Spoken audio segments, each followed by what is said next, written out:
Bueno, continuamos con estos segmentos de entrevistas que tenemos en Regional Stream y vamos repasando historias de las que suceden en nuestra provincia, de las que suceden en otras partes del país, e incluso algunas que hemos tenido que se han dado en el exterior, pero nos vamos metiendo más que nada, que es la intención, en historias de vida.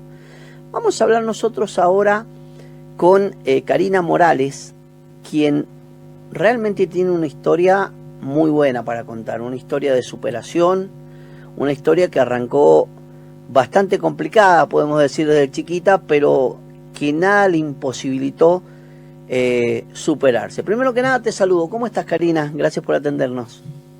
Hola, muy buenas tardes. ¿Qué tal? ¿Cómo están todos? Un gusto, Walter. Gracias, igualmente. Bueno, contanos un poquito. ¿Es verdad que de chiquita vivías, en este caso, en lo que podemos decir una parte del tren? Sí, vivía en una villa de emergencia. Y esa villa tenía algunas partes que eran unas casitas plásticas, así muy rudimentarias, y otras eran vagones de tren que estaban en la estación Panquegua de acá de Las Heras. Y esas eran tomadas por la gente que no teníamos casa y vivíamos ahí. ¿Y cuántos años viviste ahí? Y un poco más de 4 años estuvimos ahí. ¿Por qué llegaron a esa situación? No teníamos dónde vivir y creo que esa villa empezó después del terremoto, si no me equivoco. Y nosotros terminamos ahí porque realmente no teníamos dónde estar y se había desocupado uno de esos vagoncitos y bueno, terminamos viviendo en ese lugar. ¿Cómo estaba conformada tu familia? En ese momento estaban mi papá, mi mamá y mi hermana mayor y yo, que era chica, que habré ido a vivir ahí que como a los 6, 7 años. Y estoy calculando que ellos nos entregaron una casita. En realidad no era una casita, es una pieza también que nos dio para esa villa, para tratar de desarmar esa villa. El ITV nos dio una pieza con un bañito. Cuando ya tenía 12. Claro, que era un módulo, como se lo denomina. Claro, una pieza, no son como las casitas que se entregan ahora, claro. Es una habitación con un baño y nada más, no tenía habitaciones ni nada, ni cierre, ni nada. ¿Y cómo fue esa etapa para vos? ¿Cómo lo tomaste? Digo, no quiero adjetivizar la situación, pero fue traumática. Prácticamente no te acordás mucho porque eras chica. ¿Cómo lo viviste? No, sí, uno se acuerda de las dificultades, es inevitable. Y yo creo que ahora las veo con un poquito más hubo un momento en que sí las miraba con mucha tristeza y ahora, bueno, como un recuerdo, ¿no? Ajá. Que enseñó y como una parte de la vida. Fue muy difícil para todos los que vivíamos ahí porque no teníamos baño, por lógica, en un vagón de tren no podés, no tenés cloacas, no tenés agua, no tenés, o sea, estaba la corriente, digamos, pero de forma muy improvisada, o sea que tampoco podías tener muchas cosas. De hecho no teníamos, por muchísimos años no tuvimos heladeras ni nada, ni televisor.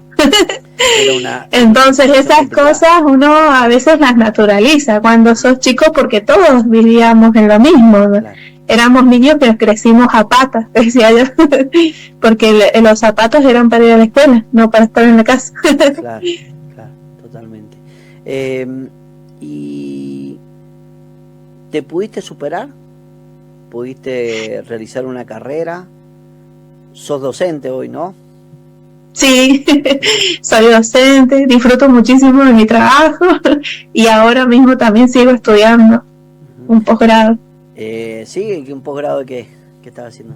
En educación superior. Estoy haciendo una maestría en educación superior.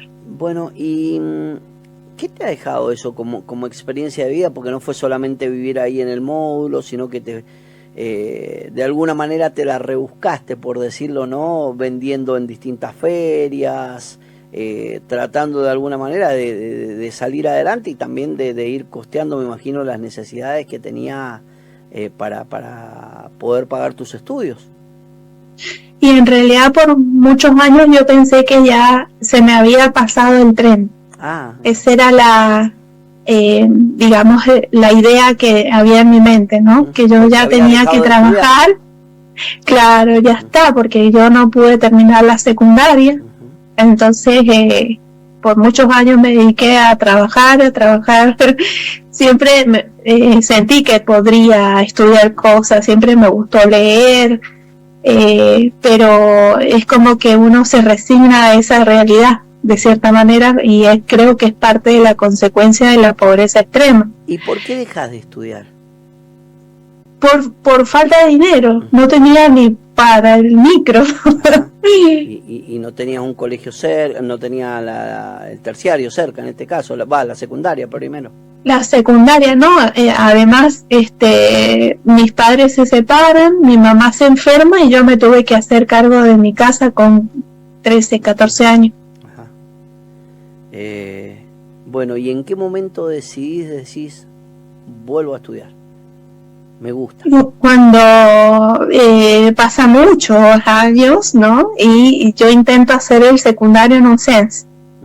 Entonces, ahí casi como que empecé, digo, acá puedo, pero después, bueno, me casé y mi mamá se enferma de gravedad. Entonces yo trabajaba con mi esposo haciendo pancito, de hecho todavía lo hacemos, pancito, tortita. Yo he sido vendedora ambulante desde que era muy chica. Lo recuerdo, lo leí en una nota. Porque era la manera, o sea, yo en blanco no podía estar, tenía una bebé que es mi hermana que cuidar y mi mamá postrada que cuidar. Entonces era difícil tener un trabajo en blanco, entonces por eso trabajaba así. Cuando mi mamá se enfermaba más gravemente, entonces ella entra al hospital y ahí yo tuve que dejar de vender. Y dije yo, bueno, es empezar de cero y voy a apostar todo por todo. Y ahí me puse a estudiar con todas las dificultades que eso significó, porque fue muy difícil estudiar. Económicamente para nosotros como familia fue un sacrificio muy grande, muy, muy grande. No tenía yo dinero tampoco para costear poder decir voy a ir a estudiar y nada más. Así que a veces salía a estudiar y me iba a cuidar a abuelitos cerca, porque yo estudiaba en el centro y cerca están las clínicas, entonces a veces salía y me quedaba por ahí trabajando. Casada ahí. Sí, ya estaba casada y bueno, son muchas cosas realmente. Justo mi esposo tuvo un accidente y estuvo 8 meses con yeso en la mano en mi primer año. Claro, ya si no dejé ese primer año, ya no dejaba más. Ya no dejaba. Fue complicado. ¿Y no tuviste chicos? No, ya he cuidado mucho. He cuidado mucho durante muchos años, incluso cuidé a mis 2 padres hasta que fallecieron no hace tanto. Claro. Cuidaste a tus hermanos. Cuidé a mi hermana y ya tengo esa que cumple todo el rol, no hay ningún problema. Ajá.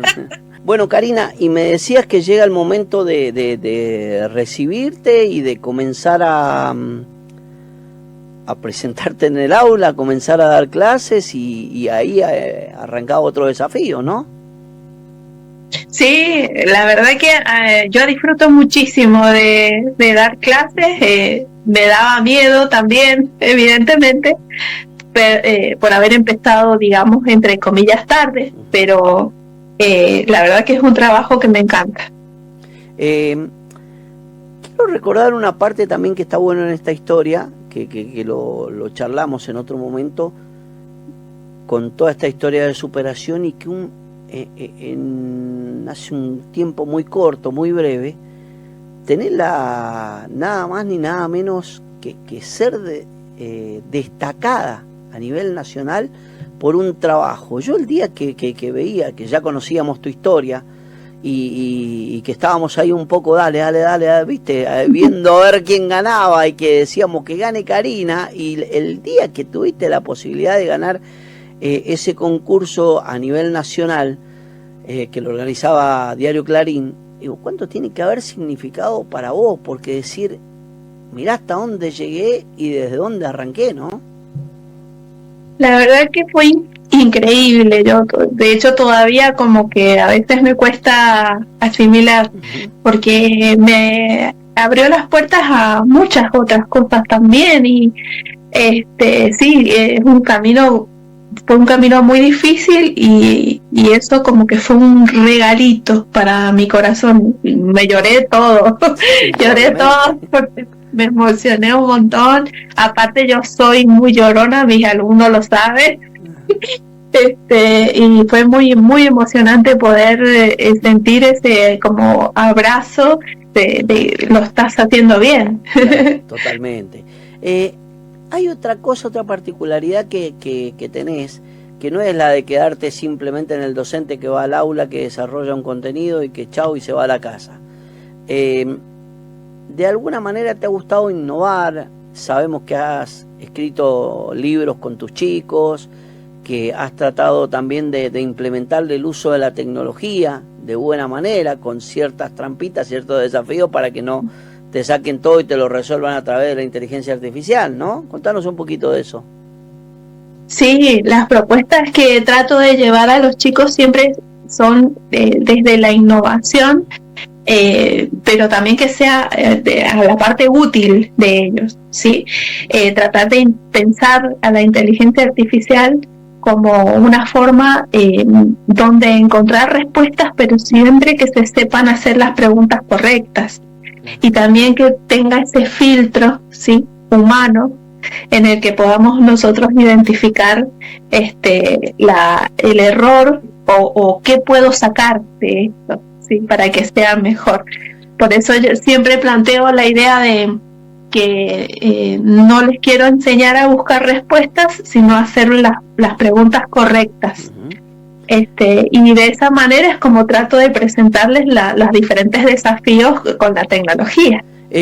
¿Pueden resolver, que es una inquietud que tengo, pueden resolver todo con la inteligencia artificial si vos le permitís usar el teléfono en una clase o no? De la forma en que yo se los propongo no lo pueden hacer, pero es por el formato que les propongo yo. Si yo, por ejemplo, les pusiera un texto y les dijera respondan cuando Jaimito cruzó el río, sería muy sencillo de hacer con inteligencia artificial. Pero cuando nosotros estamos planteando otro tipo de actividades, como por ejemplo que yo les diga que creen un juego en formato de quiz o en formato de escape room digital, y que sea compartido para otras escuelas. Como eso hice yo con un sexto año, que hizo juegos para primer año para séptimo de primaria. Entonces toda la experiencia que ellos adquirieron y todo ese recorrido de saberes que adquirieron, donde me tuvieron que explicar cómo tomaron las decisiones para decir qué tipo de juegos escribieron, quién escribió qué pregunta. Muy didáctico, ¿no? Claro, y después tuvieron que presentarlo oralmente en la escuela, delante de la otra directora. Entonces eso los atravesó por completo y atravesó toda la materia que yo les doy, que es lengua. ¿Sí? Tuvieron que aprender a organizar las ideas, a expresarlas, a contarlas, a presentarse delante de muchas personas, a participar, por ejemplo, en Mendoza Maker. Y bueno, entonces ese tipo de actividad es imposible realizarla con inteligencia artificial, y yo creo que de hecho la inteligencia artificial te ayuda hasta cierto punto y después tenés que mostrar tus saberes. ¿Se tiene que adaptar el docente, se tiene que preparar hoy? ¿Y el sistema de educación, digo, ha quedado viejo, ha quedado obsoleto? ¿Qué es lo que están viendo ustedes?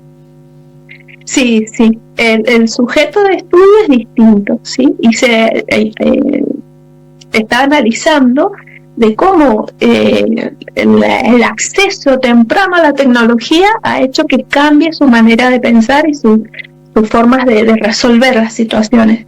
Entonces nosotros tenemos que adecuarnos a este sujeto y tenemos que quizás ser un poco más activos para poder hacer esos cambios de una forma un poquito más rápida, pero tenemos esas resistencias.